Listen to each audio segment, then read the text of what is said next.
Hello friends Kamrup जिलार मुठ 17टा poster विज्ञापन प्रकाश पाइছে category wise पोस्टबिलाक লগতে ইয়াৰ শিক্ষাগত অৰ্হতা বা এজ কিমান গোটেইখিনি কথা এই ভিডিঅ'টিৰ মাধ্যমেৰে আপোনালোকক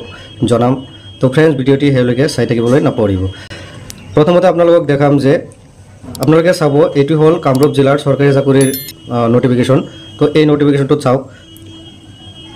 14 মে তাৰিখে এই নোটিফিকেশনটো প্ৰকাশ কৰিছে कैटेगरी वाइज पोस्ट बिलाक हल पियन ड्राइवर और प्रोसेस सार्वर এই তিনিটা कैटेगरी वाइज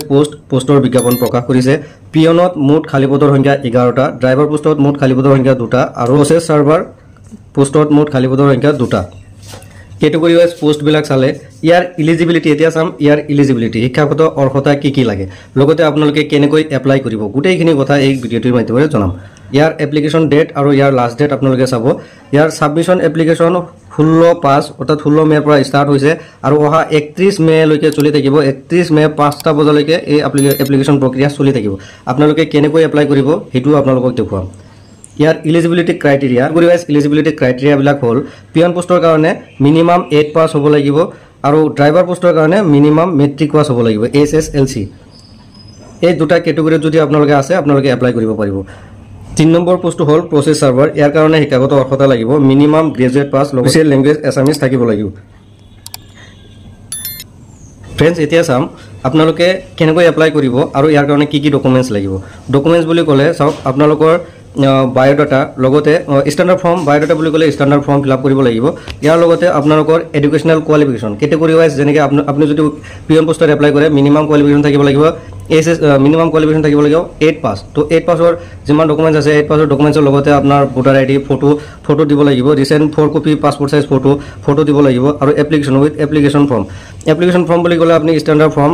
আপুনি ফিল আপ কৰিব লগতে 4 কপি ফটো দিব আৰু এডুকেশনাল ডকুমেন্টস মেট্ৰিক পাস হলে মেট্ৰিক পাস 8 পাস হলে 8 পাসৰ ডকুমেন্টস খিনি দি দিব লগতে যদি আপোনাৰ কিবা কাস্ট সাৰ্টিফিকেট বা ওয়াৰ্ক এক্সপেৰিয়েন্স যদি কিবা থাকে এখিনি আপোনালোকে গাঁঠি দিব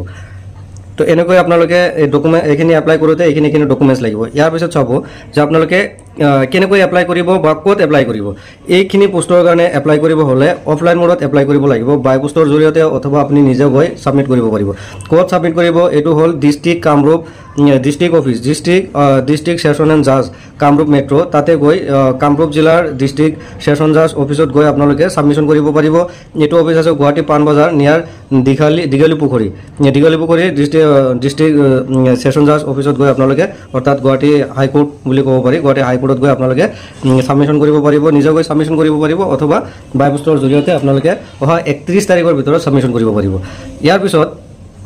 এজ কিমান হ'ব লাগিব বা কোৱালিফিকেশন ড্ৰাইভাৰ পোষ্টত যদি এপ্লাই কৰিব বিচাৰে তো ড্ৰাইভাৰৰ এটা আপোনাৰ ড্ৰাইভিং লাইসেন্সটো থাকিব লাগিব লগতে মেট্ৰিক পাস থাকিব লাগিব তো এইখিনি হল ক্ৰাইটেৰিয়া ইয়াৰ পিছত আপোনালোকে চাব সিলেকশন প্ৰসিডিউৰটো কেনেকুৱা হ'ব সিলেকশন প্ৰসেস কেনেকৈ হ'ব এটো আপোনালোকক নোটিফাই কৰিব এতিয়ালৈকে মেনশন কৰা নাই যেটো ইয়াত মেনশন কৰা নাই গতিকে আপোনালোকে ইয়াৰ অফিচিয়েল ওয়েবসাইট এটা আছে kamrupmetro.dccode.gov.in এই ওয়েবসাইটত গৈ আপোনালোকে চেক কৰি থাকিব লাগিব আপোনালোকে এই ওয়েবসাইটত গলে পাব যে তেনেকৈ আপোনাৰ কেনেকৈ সিলেকশন কৰিব আপোনালোকক নোটিফাই কৰিব ওয়েবসাইটত থাকি ওয়েবসাইট চাই থাকিব নতুবা আপোনালোকৰ মোবাইল অথবা আপোনালোকক কন্টাক্ট কৰিব পাৰে তে এনেকৈ আপুনি কামৰূপ জিলা ডিস্ট্ৰিক্ট সেশন জাজ অৰ্থাৎ গুৱাহাটী হাইকোৰ্টত আপোনালোকে পিয়ন পোষ্টৰ লগতে ড্ৰাইভাৰ প্ৰসেস সাৰ্ভাৰ পোষ্টত এপ্লাই কৰিব পাৰিব তো ফ্ৰেন্ডছ এয়া আছিল কামৰূপ জিলাৰ চৰকাৰী চাকৰিৰ বিজ্ঞাপন আগলৈ এনেধৰণৰ নতুন বিজ্ঞাপনৰ আপডেট বিলাক দি থাকিম যদি মোৰ চেনেলটি এতিয়ালৈকে সাবস্ক্ৰাইব কৰা নাই প্লিজ সাবস্ক্ৰাইব কৰিব ধন্যবাদ Thanks for watching.